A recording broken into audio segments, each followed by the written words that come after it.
जितनी भी शादीशुदा महिलाएं हैं उन लोगों के लिए मैं एक मैसेज देता हूं।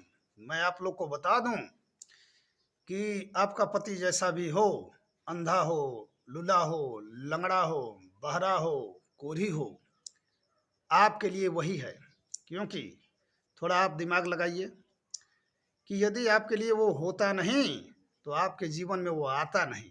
परमात्मा ने विशेष रूप से आपके लिए उसको बनाया है, तो उसी से प्रेम करने का प्रयास किया जाए। नहीं तो दुनिया में यदि नजर आप दौड़ेबू दौड़ाएंगी तो कहल जाला, एगो भोजपुरी में ठेठ में हमार पुरनिया खिस्सा कह के गइल बड़न कि राम से सुख ना मिली तो गुलाम से सुख कबो ना मिली।